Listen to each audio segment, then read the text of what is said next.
তাই তো?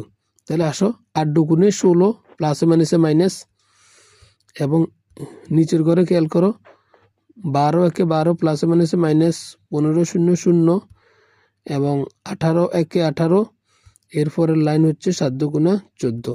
এখন আমরা যদি এই যে তিনটা ঘর আমরা যোগ করি, মাইনাসের 16 এবং মাইনাসের 12, এই দুইটা সংখ্যা যদি আমরা এখন যোগ করি তাহলে হয় আমাদের -28, অর্থাৎ হয় -28।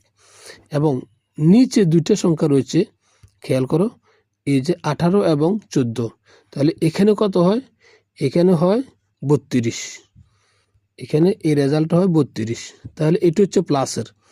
তো তাহলে আমরা যদি এখন এখানে খেয়াল করি, এখানে যে আমাদের প্লাসটা রয়েছে, এখানে যে মাইনাসটা রয়েছে, প্লাসে মাইনাসে মাইনাস, অর্থাৎ এখানের 32 থেকে আমাদেরকে 28টা বিয়োগ করতে হবে।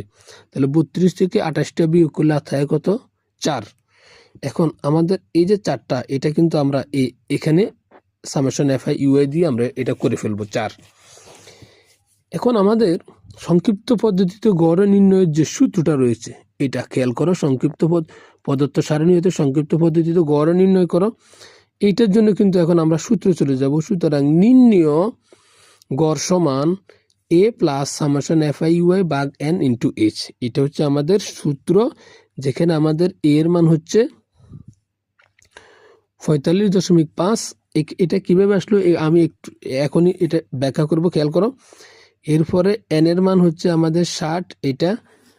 এরপরে H এর মান হচ্ছে আমাদের 10, অর্থাৎ এখানে আমাদের এই যে গড়গুলোতে 10 থাকলো। এখন যেটা বলছিলাম যে এখানে আমরা A এর মানটা কিভাবে নির্ধারণ করলাম, তো খেয়াল করো, আমাদের এখানে N এর মান হচ্ছে আমাদের 60। তো 60কে যদি আমরা 2 দ্বারা ভাগ করি তাহলে হয় আমাদের 30। তো আমাদের 30টা কোথায় রয়েছে? আমরা যদি একটু খেয়াল করি যে এই ঘরে কিন্তু আমাদের 30 নেই, এখানে আছে 8, এখানে আছে 8 আর 12 20। তো 20 আর এখানে যদি আমরা 15 যোগ করি, 20 এবং 15 যোগ করলে হয় 35, অর্থাৎ সর্বশেষ ঘরে কিন্তু 35 রয়েছে। 35-এর মধ্যে কিন্তু 30 থাকে, কিন্তু এখানে আমাদের যে এখানে 8 এবং 12 এই দুইটা সংখ্যা যোগ করলে 20 হয়, 20-এর মধ্যে 30 থাকে না, অতএব 35-এর মধ্যে 30 থাকে। এটা হচ্ছে সেই A এর গড়। এভাবে আমরা এটাকে বের করলাম। এই যে A এর গড়টা আমরা এভাবে বের করলাম। এখন খেয়াল করো, আমরা তো এই মানগুলোর কথা তোমাদেরকে বলেছি কিভাবে এই মানগুলো এসেছিল। তো A এর মানটা আমরা এখানে পেয়েছি